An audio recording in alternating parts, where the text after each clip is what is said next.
All right, just for giggles, I thought I'd throw one of the doors on here because I was kind of waiting on. I ended up ordering some door screws, which is kind of the reason why I haven't put the doors on throughout this whole process. Is I didn't have these screws, and I ended up ordering some stainless steel hex head door hinge screws. So I ended up getting like a whole bag of those.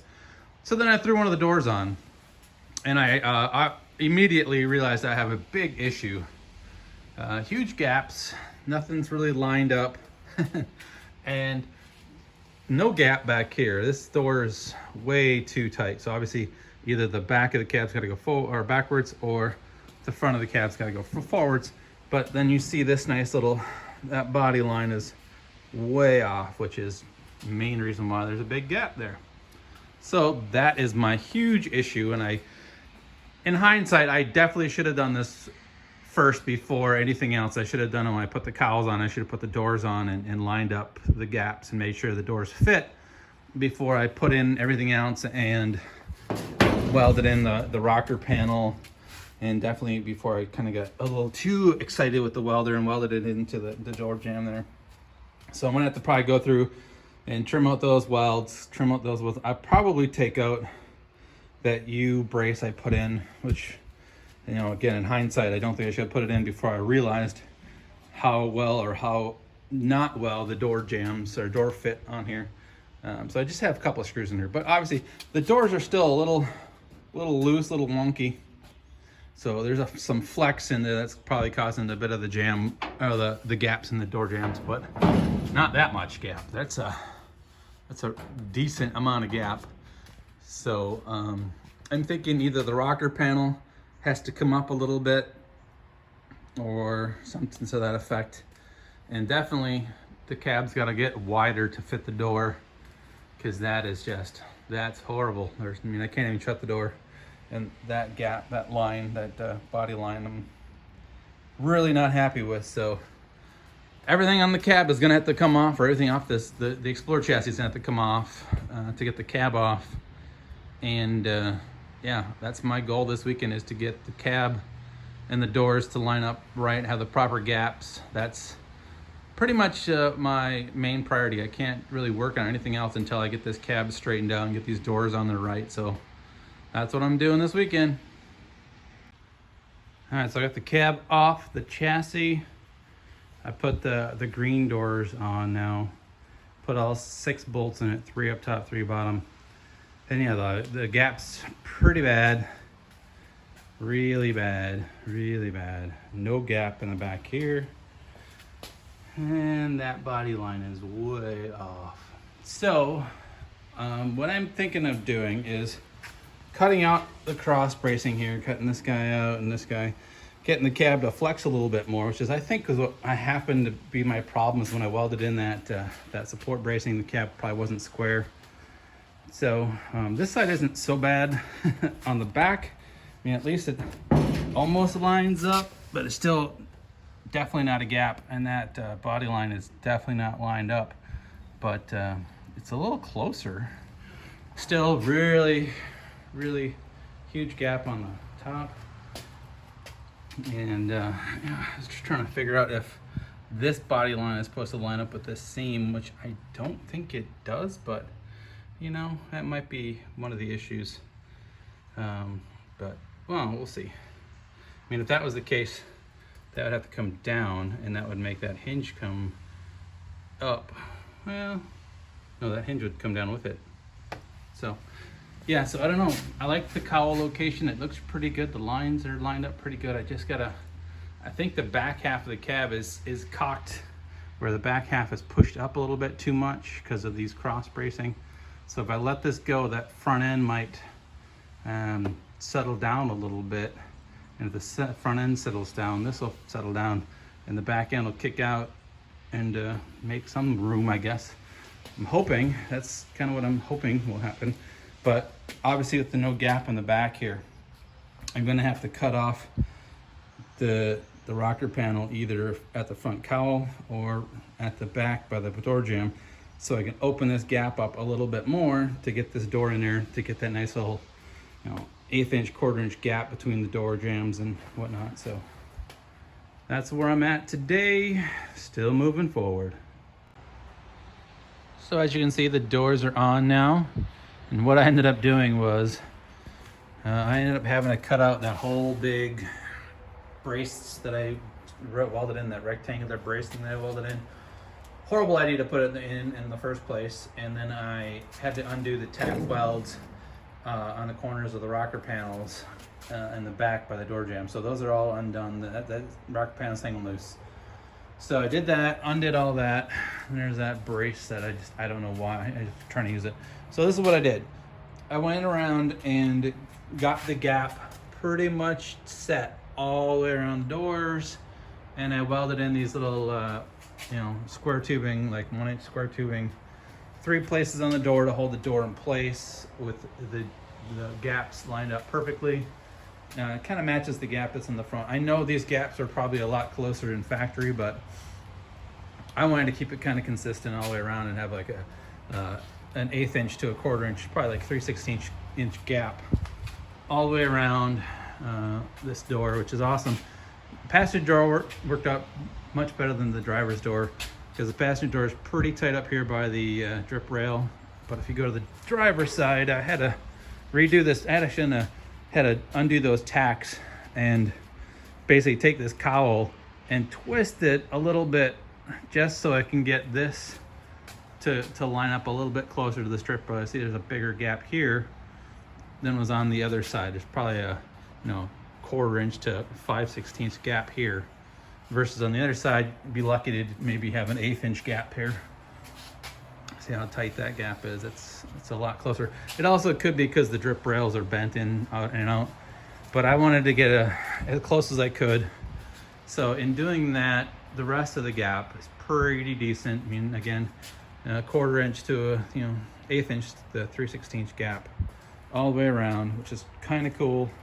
Got those lines, the body lines, to match up, so that lines up there.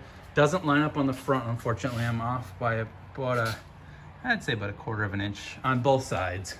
And I don't know if that was because these cowls are made different or if that location is a little off, but I don't know. I couldn't get the door to line up this body line to line up, but the back does line up, which is kind of cool. I mean, this body line follows pretty decent. Everything's good. So after undoing everything I did last weekend, and then doing this so the doors line up, gaps are good. Another reason why I welded the doors on, because I'm going to be taking out all like the door catches, like the cheap little like almost like a screen door kind of latch, taking that out and put like a bear claw latch in there. I actually might end up just taking the latches out of the Explorer doors here, taking these latches out and using those door latches on this thing.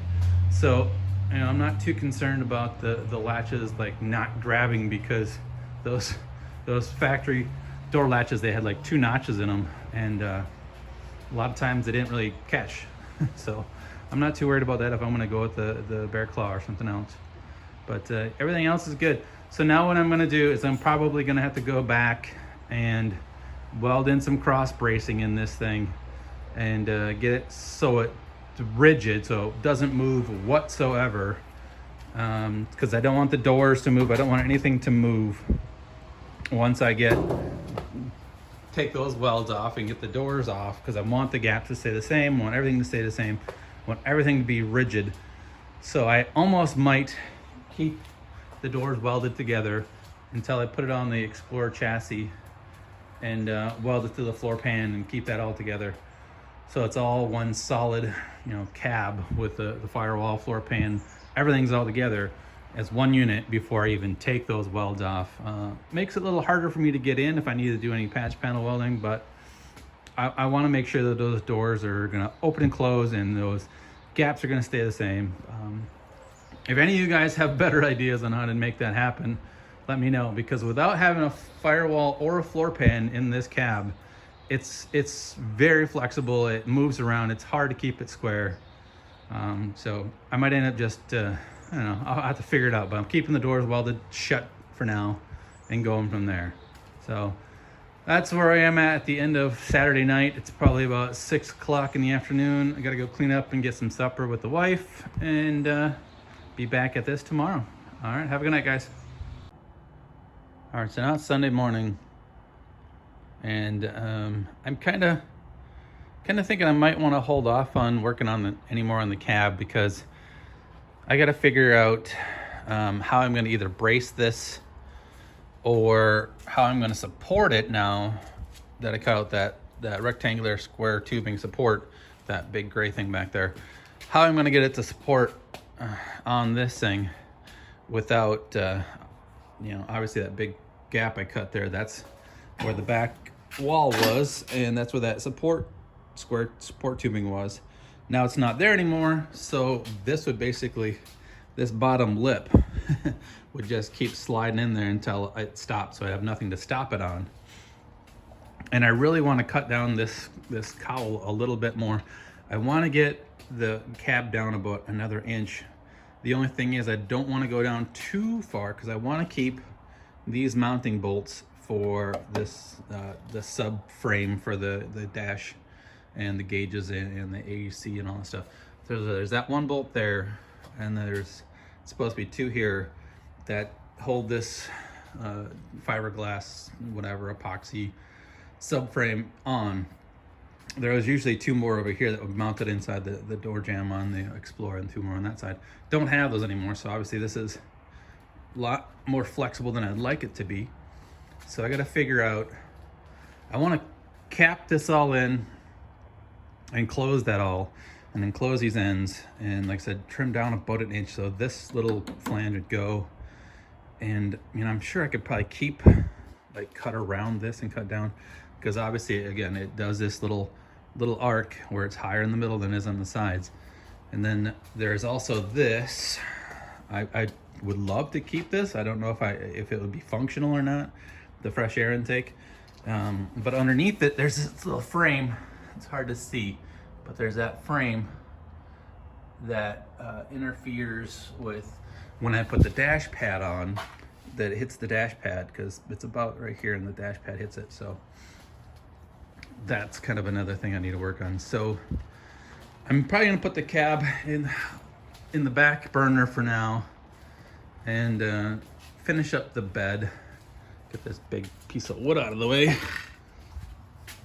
But what I want to do is I want to finish the bed up, finish tack welding in there. I did get I got some of my welding gas in, but you can see all those little holes, all the little gaps that need to be filled in to make this a solid bed, and then obviously grind off all the welding and make it nice and flush. But I'm gonna have to go through, and all these little studs that held the fender on are either really rusted and really corroded so they don't even have threads, or they're broken off. So I need to cut all those off.